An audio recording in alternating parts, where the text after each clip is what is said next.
मैंने animal movie को फिर से देखा, पर इस बार मूवी को दोबारा देखने से पहले मैंने खुद को प्रिपेयर कर लिया। सिनेमा कल्चर रिलेटेड बाकी सारे थॉट्स को, यानी डंकी, सलार, गॉडजिला, कॉन्ग, सबको माइंड से हटा दिया और खुद को समझाया कि तू पहली बार मूवी को देखने गया था उसे जज करके उसके गुड और बैड साइड को ढूंढने के लिए, जिसका रीजन तुम जानते हो, मुझे ऑनेस्टली मूवी का रिव्यू शेयर करना था, जिसके लिए फर्स्ट टाइम मूवी को थोड़ा सा डिटेल में देखना पड़ा। इसलिए तब मैंने मूवी को अच्छे से इंजॉय करके एक्सपीरियंस नहीं कर पाया। वो होता है ना कि पहली बार तुम अचानक से विदाउट प्लानिंग के किसी राइड पे निकल जाते हो, पर वहां से जल्दी जल्दी घूम के वापस आने के बाद तुम अपने एक्सपीरियंस को अच्छे से एक्सप्रेस नहीं कर पाते हो और उसी ख्वाब में तुम वहीं पर दोबारा निकल पड़ते हो और इस बार तुम्हारा एक्सपीरियंस इनसेन लेवल का होता है। एग्जैक्ट ये एनिमल मूवी के साथ मुझे ऐसा ही फील हुआ। खैर एक एक करके सब पे बात करना शुरू करते हैं। जब फर्स्ट ऑफ ऑल तुम संदीप रेड्डी वांगा की मूवी देख रहे हो तो एज एक्सपेक्टेड मूवी का love story angle crazy level का होगा और लिटरली एनिमल मूवी में वो एंगल कबीर सिंह के बाउंड्रीज को भी पुश कर रहा था। रणबीर हो या रश्मिका, दोनों ही अपने करियर को स्टार्ट किया था एक रोमांटिक मूवी के द्वारा। मुझे उनका वही हुनर एनिमल में उभरता हुआ दिखा। किसी भी एंगल से इनका प्यार फोर्स्ड फील नहीं होता, क्रेजी फील होता है, जैसा कि ये दोनों प्यार करते हुए इंजॉय कर रहे हैं। जब रणबीर एज रणविजय उस अल्फा वाले एंगल को एक्सप्लेन कर रहे थे, रश्मिका एज गीतांजलि सिर्फ उसके हाँ में हाँ मिलाई जा रही थी और वही सिनेरियो मूवी के एंडिंग तक चलता है। गीतांजलि उसे कितना ही अवॉइड करे, संदीप वांगा का हीरो झुकेगा नहीं साला। एक 18+ ए रेटेड मूवी होने के दौरान इन दोनों के बीच में कुछ एडल्ट कॉन्वर्सेशन देखकर भाई मुझे बार बार अजीब सा लग रहा था कि मैं कोई थिएटर में ऐसी मूवी देख रहा हूँ या वेब सीरीज देख रहा हूँ। भाई जब उस चर्च के अंदर रणबीर अपने एयरबड्स को देखकर रश्मिका को वो आवाज सुनाता है, तब उस आवाज से ज्यादा आवाज मुझे पीछे से सुनाई दिया। तब घूमने के बाद पता चला कि ओ यहाँ पे ये चल रहा था।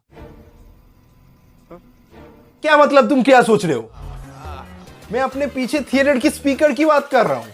गंदा सोच, मुझे पता है, गंदा ओवर एक्टिंग। फिर उसके बाद मूवी के एक सीन में अनिल कपूर एज बलबीर सिंह उसके बेटे को बताता है कि मुझे नहीं पता कि अपने बेटे को कैसे पालते हैं और उसका फीडबैक देते हुए रणवीर बताता है कि you are trade me well पापा, आपने फैमिली को प्रोटेक्ट करने के लिए मुझे दूर रखा। देखो भाई, इसका बहुत डीप मीनिंग है कि एक बेटा अपने बाप की तकलीफों को समझता है। पापा फैमिली को टाइम नहीं दे पाते हैं, इसका मतलब ये नहीं है कि वो किसी से प्यार नहीं करते, बल्कि पापा का प्यार दिखता नहीं, अंदर से फील होता है। पर हम सब मूर्ख इन चीजों को लेकर मम्मी पापा से झगड़ने लग जाते हैं। खैर, लड़ाई झगड़ा भी एक प्रकार का प्यार है। मूवी देखने के टाइम क्या तुम्हें कभी भी कंफ्यूज लगा कि मूवी का कहानी पास्ट में चल रहा है या प्रेजेंट पे? जब जब ऐसी टाइम जंप्स चल रहा है, मूवी उतना बोर्ड फील नहीं होता। लिटरली संदीप वांगा ने अपने स्क्रीन प्ले को इतनी अच्छे से डिजाइन किया है, ऑडियंस मूवी से ऑटोमेटिकली कनेक्ट कर जाएगा। मूवी में रश्मिका के साथ रणबीर का एक इमोशनल मूवमेंट खत्म होता है, जिसकी वजह से मूवी थोड़ा सा स्लो फील होने लगती है। एग्जैक्ट वही टाइम पे मूवी का कहानी फ्यूचर में पहुंच जाता है और वहां पे वायलेंस स्टार्ट हो जाता है। ऐसे ही टाइम जंप्स मूवी के अंदर 3-4 बार हुआ है, जिसकी वजह से मुझे तो पर्सनली मूवी उतना लंबा फील नहीं हुआ और बोर तो बिल्कुल भी नहीं हुआ मैं। देखो भाई, मेरे अकॉर्डिंग मूवी लंबा है कि छोटा, इससे ज्यादा कुछ फर्क नहीं पड़ता। भाई आज वेब सीरीज का जमाना है, हम 8-8, 9-9 घंटे वेब सीरीज देखकर बिता देते हैं, पर मैं समझ सकता हूं कि ये थिएटर के अंदर है, फिर भी मूवी तुम्हें कितना इन्वॉल्व करके रख पा रहा है, ये सबसे इंपॉर्टेंट है। फिर उसके बाद एनिमल मूवी का सबसे वायलेंट मूवमेंट यानी कॉरिडोर फाइट पे आते हैं। ऑनेस्टली बताना, क्या तुम्हें नहीं लगता संदीप रेड्डी वांगा ने इस फाइट सीक्वेंस को थोड़ा सा जल्दी निपटा दिया? वैसे जो भी हो, कुल्हाड़ी वाला ले लो या मशीन गन, दोनों ही मूवी का सबसे पैसा वसूल मूवमेंट था। पर रणबीर कपूर के लिए मुझे थोड़ा सा बुरा लग रहा है। बंदूक डिलीवरी बॉय से अंडरवेयर लेने के बाद भी उसका थैली फूट गया, फिर भी उतना तक तो ठीक था, पर उसके बाद उसको लेकर मूवी में जो ड्रामा चलता है वो बड़ा ही ऑकवर्ड था। भाई गीतांजलि,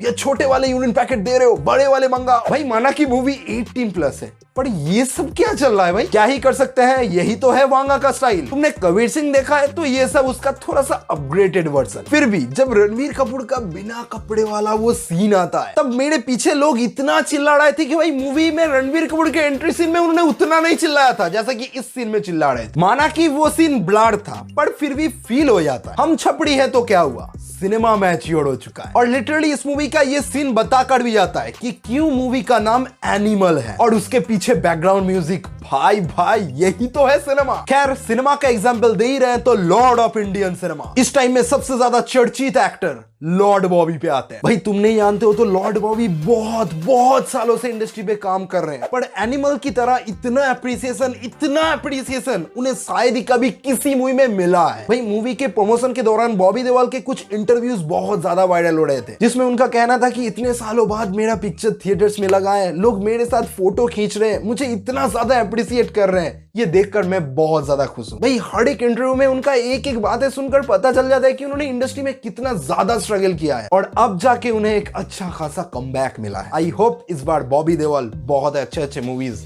हमें प्रेजेंट करेंगे। पर फिर भी जो भी कहो, लॉर्ड बॉबी को देखकर मुझे पर्सनली प्रॉब्लम है। लिटरली ये एनिमल मूवी लॉर्ड बॉबी को लेकर संदीप वांगा का एक मिस अपॉर्चुनिटी है। भाई उनके कैरेक्टर में कितना पोटेंशियल था सोच कर देखो, तो भाई उन्हें इंटरवल के पहले इंट्रोड्यूस कर देते। भाई मूवी लगभग 65% खत्म हो चुका है, तब जाके बॉबी देओल का कैरेक्टर इंट्रोड्यूस हो रहा है। भाई हम सब जानते हैं कि एनिमल मूवी के अंदर भाइयों वाली महाभारत चल रहा है, पर एक कैरेक्टर की बैक स्टोरी जाने बगैर, उस बैक स्टोरी को फील किए बगैर हम उस कैरेक्टर से कनेक्ट कैसे करेंगे। माना कि सिर्फ उस इत्तू सीन में ही बॉबी देओल हम सबको अट्रैक्ट कर लिए थे, पर पिक्चर में उनका बैक स्टोरी थोड़ा बहुत दिखाया जाता तो उनसे हम और भी कनेक्ट कर पाते। अब जितना भाइयों वाला बी पार्ट की गाना ही बजा दो, 100% भाई मैं कह सकता हूं मेरे साथ बहुत से ऑडियंस को रणबीर कपूर के साथ बॉबी देओल के फाइट सीक्वेंस के अंदर कोई भी इमोशन फील नहीं हुआ। इमेजिनेशन के द्वारा थोड़ा बहुत फील हो रहा था, पर मूवी को फर्स्ट टाइम देखने के टाइम मुझे फील नहीं हुआ। अभी हो रहा है क्योंकि मैंने मूवी को सेकंड टाइम जाके देखा। मेरे अकॉर्डिंग मूवी सिर्फ 2 फैक्टर पे स्टैंड आउट कर गई। पहली बात तो भाई पापा और बेटे का इमोशन, जो कि बहुत फाइन था और काफी हद तक रिलेटेबल भी था। दूसरा वायलेंस और एडल्ट 18+ का एडवांटेज, जहां टिपिकल संदीप रेड्डी वांगा का कॉन्फिडेंस हाईलाइट हुआ है और इन सब के ऊपर एक्स्ट्रा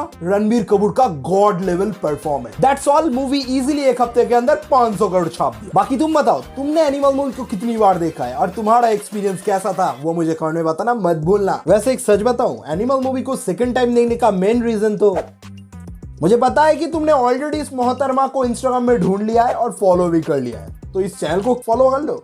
मिलते हैं नेक्स्ट वीडियो में, बाय।